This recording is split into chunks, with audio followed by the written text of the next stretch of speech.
Do you have windows that are cloudy or look like there's moisture between the panes, like the windows in these pictures?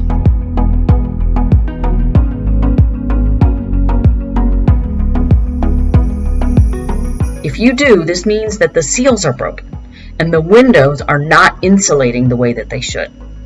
If you don't do anything about this, the cloudiness is just going to get worse over time. So you can replace the glass, and it's a good thing to do it, but it is not cheap.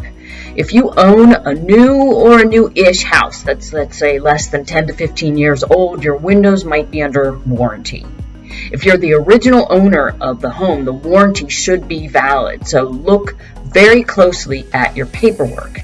If you are not the original owner, then using the warranty may not be possible, but I would give it a try.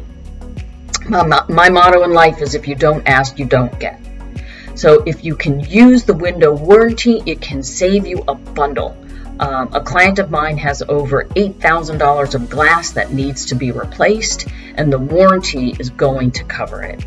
If you have a real estate question or a home maintenance question like this, don't hesitate to reach out to me at Real Estate Experts.